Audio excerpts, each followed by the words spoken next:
Assalamualaikum dan salam sejahtera. Anda bersama saya Nina Rozman dalam Niaga Awal News. Seperti biasa jam ini kami akan bawakan pelbagai perkembangan terkini niaga ekonomi pasaran untuk anda fahami bagaimanakah iaitu pergerakan ataupun prestasi pasaran tempatan ataupun serantau yang boleh kita teliti ketika ini. Dan pada topik utama untuk kita lihat adalah perusahaan mikro, kecil dan sederhana PMKS Malaysia yang telah merekodkan nilai dagangan ekspor sebanyak RM144.5 bilion pada tahun 2022 sekaligus mencatatkan pertumbuhan keluaran dalam negeri kasar KDNK sebanyak 11.6% pada 2022. Mengatasi KDNK iaitu negara sendiri. Sudah tentu banyak yang telah dibincangkan oleh usaha kerajaan iaitu dalam ekonomi madani KSPRMK ke-12 termasuk juga dengan belanjawan 2024 yang telah memberi tumpuan terhadap PMKS Malaysia. Dan sudah tentu kita nak lihat dalam pelbagai aspek bagaimanakah PMKS menjadi pacu pertumbuhan ekonomi. Sudah tentu kita nak lihat daripada aspek perdagangan ekspor. Bagaimana untuk kita pacu potensi dan juga peluang dalam perdagangan ekspor. Sudah tentu kita akan berpersilakan tetamu kita yang sudah bersedia dalam studio untuk mengulas lebih lanjut tentang perkara ini adalah Encik Abu Bakar Yusof, merupakan Timbalan Ketua Pegawai Eksekutif Pembangunan Pengeksport Matrik. Saya nak ucapkan terima kasih Encik Abu Bakar kerana sudi meluangkan masa bersama kami. Sudah tentu kalau datang ke sini setiap pagi dah tahu bukan mudah dengan kereta, jam semua. Apa khabar Encik Abu Bakar? Baik, Alhamdulillah. Terima kasih Encik Nina. Okey, kita nak bercakap mengenai PMKS ini. Mereka adalah antara kumpulan yang terpenting kerana mereka merupakan antara tulang belakang, tulang besar ekonomi negara ini. Mungkin sebelum kita nak lihat apakah antara inisiatif untuk kita angkatkan lagi PMKS, kita angkat darjat dan kesejahteraan mereka, mungkin Encik Abu Bakar boleh jelaskan ataupun kongsi bagaimanakah realiti ataupun keadaan semasa PMKS di Malaysia ketika ini. Okey, terima kasih Encik Nina. Terlebih dahulu saya ingin mengucapkan terima kasih kepada Encik Nina dan juga Asro kerana menjemput saya pada pagi ini. Mungkin saya boleh berikan sedikit latar belakang tentang kepentingan perusahaan makro, kecil dan sederhana PMKS ni. Kalau kita melihat kepada data yang dikeluarkan oleh SSM, terdapat 1.2 juta syarikat yang berdaftar dengan SSM di mana 97.4% daripadanya adalah perusahaan makro, kecil dan sederhana.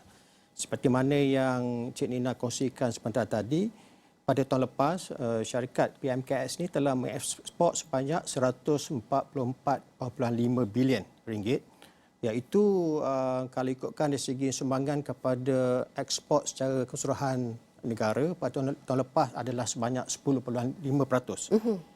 Dan tetapi dari segi peningkatannya kalau kita bandingkan pada tahun 2021 telah meningkat sebanyak 16.3% berbanding pada tahun 2021 peningkatan sebanyak 5.4%. Jadi menunjukkan walaupun sumbangan pada masa ini masih lagi pada tahap yang rendah, tetapi dari segi peningkatan itu kita nampak yang PMKS ini semakin aktif, semakin agresif untuk melebarkan perniagaan mereka ke peringkat antarabangsa.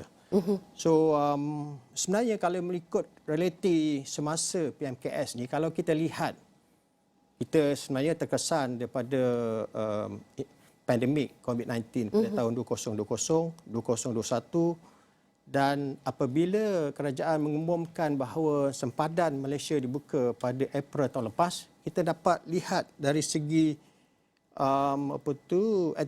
aktiviti ekspor ni kembali pulih, di mana PMKS kita ni dah mula dah diorang terlibat dalam aktiviti ekspor secara fizikal. Cuma pada tahun 2020 apabila pandemik ini bermula, Matrik ada menjalankan satu kajian impak terhadap PMKS dan juga pengekspor, di mana antara faktor-faktor utama yang dinyatakan oleh PMKS adalah pertamanya yang paling common, yang paling penting, yang paling terkesan adalah aliran tunai. Disebabkan oleh penutupan sempadan global dan sebagainya, jadi memang syarikat PMKS ini tidak dapat menjalankan aktiviti mereka secara seperti biasa.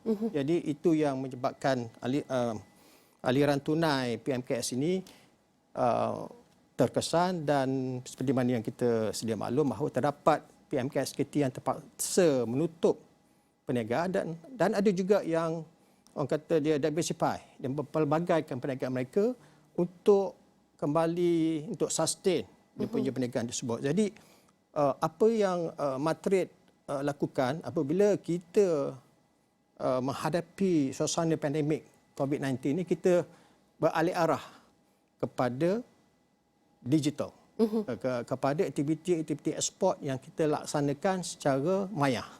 Walaupun sepadan tutup, tapi Madrid kembali orang kata aktif untuk kita mengubah ataupun menambah baik kaedah pendekatan aktiviti pembangunan dan promosi ekspor secara maya, di mana kita masih bantu lagi syarikat-syarikat PMKS ni untuk melaksanakan perniagaan mereka. Contohnya, saya ambil contoh, kalau katakan kita nak adakan padanan perniagaan di antara syarikat PMKS dan juga syarikat antarabangsa, pengimport, pembeli.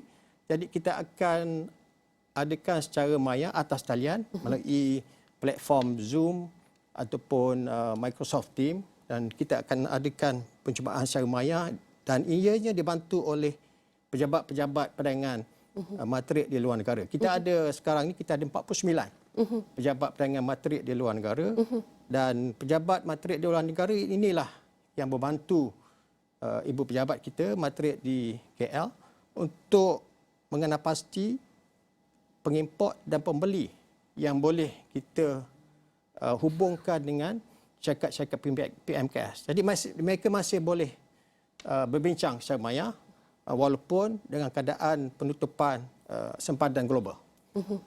Dan selain pada itu, kita mengambil langkah drastik disebabkan oleh akibat pandemik ini dengan menganjurkan contohnya program pameran kita. Pada tahun 2021 kita menganjurkan pameran halal antarabangsa iaitu MIHAS secara maya. Keseluruhannya secara maya. Pameran secara maya dan juga padanan perniagaan secara maya. Jadi program tersebut berjaya.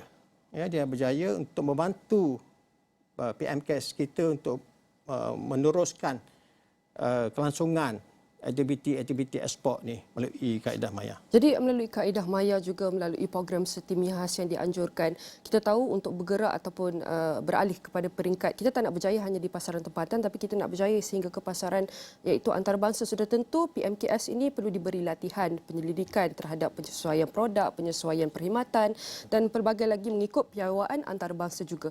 Mungkin boleh kongsikan apakah kita boleh cakap syarikat-syarikat yang PMKS ini mahu memula, apa mereka mungkin tak tahu bagaimana caranya. So, jadi apakah kriteria utama ataupun kriteria kritikal yang mereka perlukan untuk bergerak hingga ke pasaran antarabangsa? Okey. Sebenarnya Madrid kita ada pelbagai program membangunkan keupayaan syarikat PMKS, di mana apa yang penting bagi usahawan PMKS kita adalah menanamkan minat tersebut untuk mencuburi perniagaan ekspor. Seperti mana yang kita tahu, pasaran tempatan adalah terhad. Kita ada 32 juta saja penduduk dan juga persaingannya amat kompetitif. Jadi kaedah terbaik untuk usahawan PMKS lebih mempunyai ruang ataupun peluang untuk mengembangkan perniagaan adalah pasaran ekspor. Di luar sana itu kita ada 8 bilion penduduk. Kan? Tidak terhad. 8 bilion penduduk yang menawarkan pelbagai peluang dan permintaan terhadap pelbagai produk yang ada di Malaysia. Jadi apa yang kita lakukan di Madrid dari segi membimbing PMKS ini adalah kita mempunyai satu program untuk menyediakan PMKS kita ini untuk mengekspor. So kita panggil sebagai export journey ataupun perjalanan untuk ekspor, di mana pertamanya kita menggalakkan PMKS kita untuk mendaftar sebagai ahli Madrid. Yang itu tidak ada apa-apa bayaran, kita boleh buat secara online. Dan bila berdaftar dengan Madrid ini, kita dah ada kita punya beberapa siri bimbingan dan program latihan. Termasuklah contohnya saya nak sebut di sini, sekarang ni sebab semuanya ke arah pendigitalan. So kita ada satu mekanisme untuk mengukur keupayaan dan kemampuan PMKS kita ini, sama ada mereka ni sudah bersedia ataupun belum. Jadi kita ada satu mekanisme yang kita panggil sebagai Export Readiness Assessment Tool. Ini adalah tool secara maya yang kita minta usahawan PMKS kita untuk menjawab ada beberapa siri soalan daripada keputusan hasil daripada mekanisme ini, kita akan dapat tahulah sama ada tahap mana PMKS ini dari segi tahap kesediaan dia.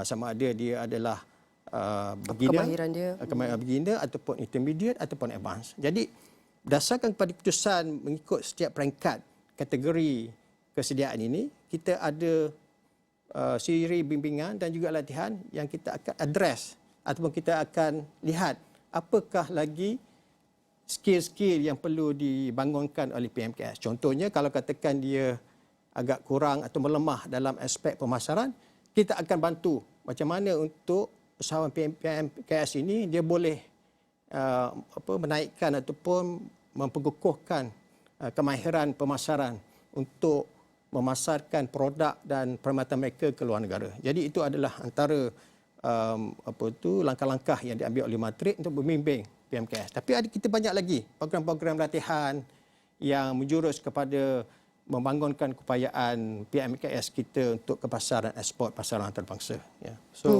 Betul. Selaku agensi, kita tahu Matrik adalah antara penggerak utama ekspor negara. Banyak pendekatan yang kita boleh cakap yang telah banyak dilaksanakan dan berjaya untuk menggalakkan lagi pelibatan syarikat PMKS dalam pasaran global.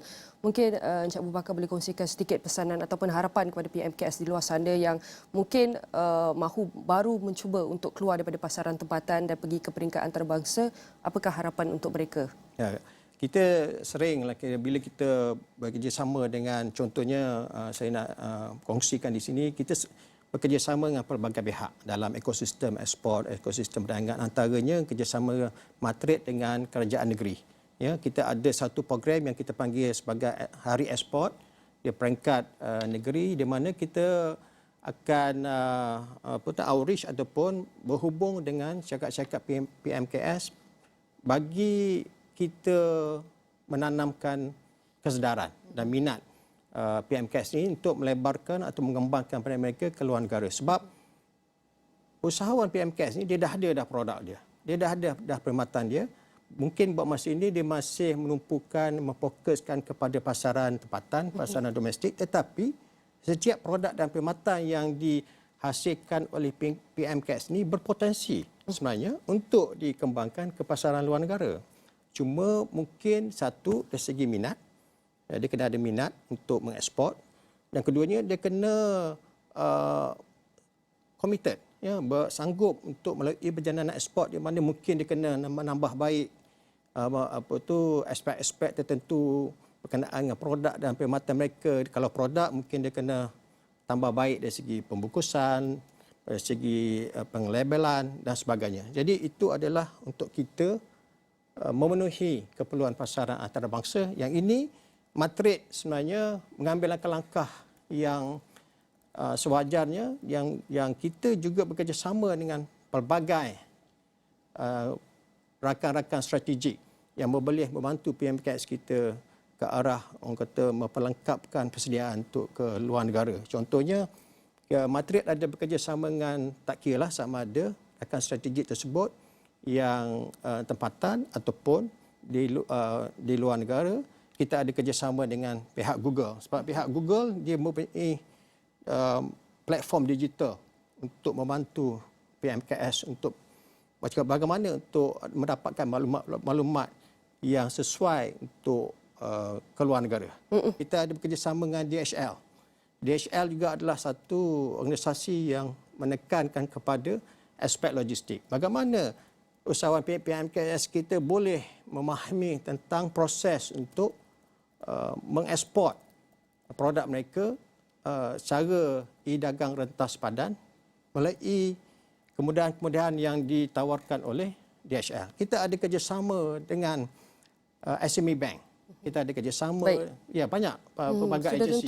Ya. Betul, itulah adalah kita boleh cakap kalau kita dapat kuatkan lagi, tingkatkan lagi program-program khusus, alat-alat dan bimbingan yang disediakan untuk PMKS, termasuk juga dengan perkongsian dan harapan sendiri oleh Encik Abu Bakar Yusof, merupakan Timbalan Ketua Pegawai Eksekutif Pembangunan Pengekspor Matrik. Saya nak ucapkan terima kasih Encik Abu Bakar kerana sudi meluangkan masa bersama kami dan berkongsikan bagaimana untuk kita pacu potensi dan juga peluang perdagangan dalam kalangan PMKS. Sekali lagi saya ucapkan terima kasih. Dan sudah tentu itu, semua perkongsian ini akan kami rangkumkan dalam astroawani.com dan semua platform digital Astro Awani.